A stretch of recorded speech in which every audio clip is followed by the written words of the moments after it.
यही तो बात है कि भोजपुरी जो कलाकार हैं उनके अंदर इतना टैलेंट है, लेकिन फिल्मों की बात आए तो हीरो वही बकैती वाला अंदाज, वही पिस्तल, गोला बारूद, गोली, और सिंगर की बात की जाए या लिरिसिस्ट की बात की जाए, गीतकारों की बात की जाए, तो लड़की की शारीरिक संरचना से ऊपर उठकर ना देख पाना, ये क्यों भोजपुरी सिनेमा के साथ जुड़ गया है? ये एक टैग लग गया है और इसको तोड़ने की कोशिश भी कोई नहीं कर रहा है। खास बात तो ये है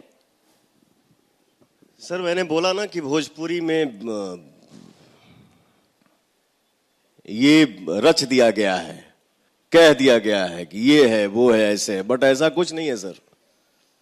हमारा भोजपुरी ओके है। और हम लोग देखिए, एक कलाकार अगर चाहेगा कि हम ये कर दें तो नहीं हो पाएगा। इसमें हम सब कलाकार मिल बैठे और बात करें कि हाँ जी क्यों ऐसा है। तो हम तो मंच पे भी जाते हैं तो अपने ऑडियंस से निहोरा करते हैं कि भैया, चाचा, माता, बहन, आप लोग ऐसा माहौल बनाइए, क्योंकि आप ही भगवान हैं, आप ही किसी को आगे बढ़ाते हैं, आपका ही आशीर्वाद सब कुछ है। तो आप लोग ऐसा माहौल बनाइए कि वो पवन सिंह हो या कोई भी कलाकार हो, चाह के भी ऐसी फिल्म ना करे, चाह के भी ऐसा सॉन्ग ना गाए जिससे सुन के देख के शर्मिंदगी महसूस हो, गर्व से कहें कि हाँ हमारा भोजपुरी है, भोजपुरी में काम करने जा रहा हूँ, भोजपुरी में काम करने जा रही हूँ, ये खुशी से लोग कहें। तो Pawan Singh the power star वो ट्रेंड सेट करना चाहते हैं।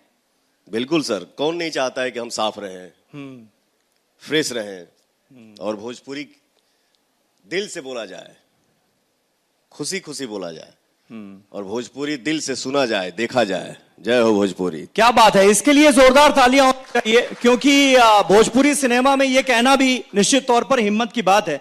लेकिन पवन जी, कितना इत्तेफाक है कि जो एक्टर बेबी पियर पी पी के नाचे गाना बनाता है वो मनोज तिवारी बीजेपी के सांसद हैं। जो लहंगा उठा दे रिमोट से गाना गाते हैं वो रवि किशन बीजेपी के सांसद हैं। जो लहरिया लुटाए राजा गाना बनाते हैं वो निरहुआ बीजेपी के सांसद रहे हैं।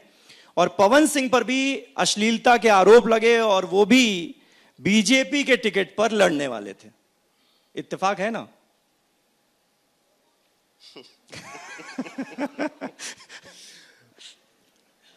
हमार तक गाना में मुद्दा बन गई। मैंने एक सॉन्ग गाया था जो सुपरहिट सॉन्ग है। उस गाने का बोल ये है कि अरे जानी जा कमाए कलकतिया राजा, मार ली सवतिया मतिया राजा। तो हमारा तो सब हो गया था, लेकिन मेरे गाने को ही मुद्दा बना दिया गया। मैंने बोला कि ठीक है, नमस्ते, प्रणाम, मैं अपने जीवन में खुश हूं और आपका आशीर्वाद है तो फिर किस चीज की कमी है। यही संपत्ति है अपना, यही धन है, इसी में सब कुछ है। और ऐसा भी सुनने में आया कि बीजेपी के कुछ नेता भी आपकी ट्रोलिंग में शामिल थे, सही बात थी?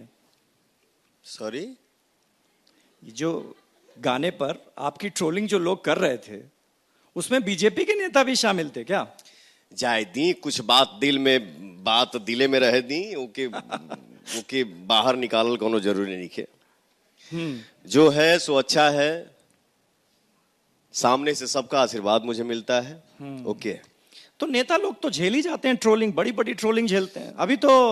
और आपने तो वैसे भी न जाने कितनी ट्रोलिंग झेली है, भोजपुरी सिनेमा के इतने बड़े स्टार होते हुए भी। तो आपको तो आदत होनी चाहिए थी। इतने ज्यादा क्या परेशानी कि आपने आसनसोल से टिकट ही वापस कर दिया?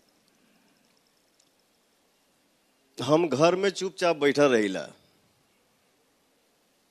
किसी के बारे में शायद मैं टिप्पणी नहीं करता हूं। का हो, बात बात पे मैं लाइव आता हूं?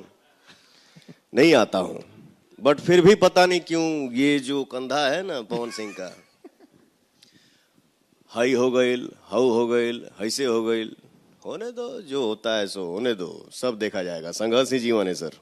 मैं पहले सोचता था अरे यार ऐसे क्यों हो गया, वैसे क्यों हो गया, बट अब नहीं सोचता हूं, जो होगा सो देखा जाएगा। वैसे बीजेपी सांसदों के इत्तेफाक पर हमने बात की। एक बीजेपी सांसद रवि किशन, और इसी में अगर जोड़ लिया जाए अरुण गोविल जो कि भारतीय जनता पार्टी के सांसद हैं, वो प्राइवेट मेंबर बिल लेकर आते हैं और वो बिल इसके खिलाफ होता है कि इंटरनेट पर, ओटीटी प्लेटफॉर्म पर अश्लीलता जो है वो नहीं होनी चाहिए, वो रुकनी चाहिए, जो सिलसिला एक चल पड़ा है। आप इस तरह के बिल को, इस तरह की कोशिश को सपोर्ट करते हैं? सर, मैं माफी चाहता हूं। मैं एक कलाकार हूं, सिंगर हूं, एक्टर हूं, और टीवी हम बहुत कम देखते हैं, न्यूज़ थोड़ा कम देखिला हम, क्योंकि हम लोगों का जीवन क्या है, घर से निकलो, गाड़ी में बैठो, सेट पे जाओ, काम करो, काम करते करते अंधेरा हो गया, लेट नाइट हो गया, मॉर्निंग हो गया। और मैं ये कोशिश करता हूं कि किसी के बारे में मैं टिप्पणी ना करूं तो ही बेटर है। तो इस पे हमसे कुछ मत बुलवाइए सर, सॉरी। अच्छा पवन सिंह जी, अब आप यहाँ पर मौजूद हैं, सत्ता सम्मेलन का मंच है, तो काराकाट वाली जो आपकी लड़ाई थी वो चर्चा उस पर ना हो तो ऐसा कैसे हो सकता है? आपने काराकाट से लड़ने का ऐलान किया तो बहुत सारे नेता जो हैं उन्होंने कहा कि भाई चुनावों और फिल्मों में बड़ा अंतर है, कोई 50,000 वोट यहाँ से पा के दिखा दे तो जाने।